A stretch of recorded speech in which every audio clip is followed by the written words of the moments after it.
তৈরি আছে সেই ভিত্তিতে আমরা কখনোই আমাদের ক্যাম্পাসে মানব না। তিনি যদি রক্তপাত পছন্দ করেন, রক্তচোষা হন, তাহলে তিনি কিভাবে আমাদের অভিভাবক?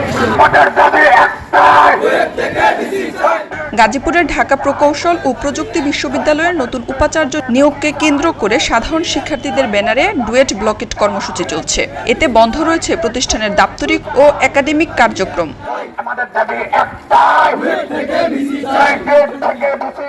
বিশ্ববিদ্যালয় প্রশাসন বলছে, গতকাল আনুষ্ঠানিকভাবে নতুন ভিসি তার কার্যালয়ে অফিস করেছেন। শিক্ষার্থীরা বলছেন, তাদের বিশ্ববিদ্যালয় থেকে নতুন ভিসি নিয়োগ নিয়ে যে আন্দোলন শুরু হয়েছে, দাবি আদায় না হওয়া পর্যন্ত তা চলবে।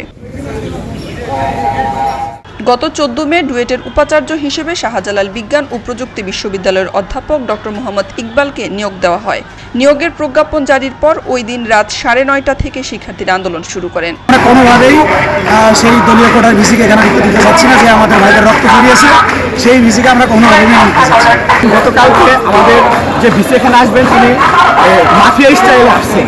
আমরা এখানে শান্তিপূর্ণ আন্দোলন করতেছিলাম, এর মধ্যে তিনি ছাত্রদল এবং স্থানীয় সন্ত্রাসীদের মাধ্যমে এখানে আসছেন এবং আমাদের উপর অতর্কিত হামলা করছেন। মঙ্গলবার সকালে আন্দোলনের অংশ হিসেবে বিশ্ববিদ্যালয়ের মূল ফটকে অবস্থান নিয়ে ব্লকেট কর্মসূচি শুরু করেছে শিক্ষার্থীরা। এ সময় কর্মকর্তা-কর্মচারীরা ক্যাম্পাসে প্রবেশ করতে চাইলে তাদের বাধা দেওয়া হয়। এতে গেটের বাইরে কর্মকর্তা-কর্মচারীদের ভিড় দেখা গেছে।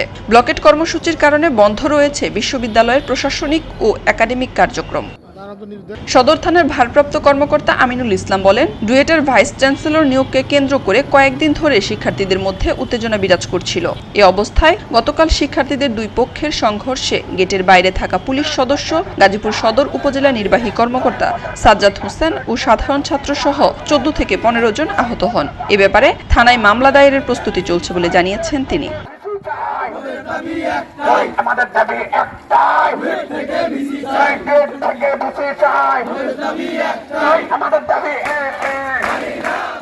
খবরের কাগজ, নিখাদ, নির্ভীক, নিরপেক্ষ।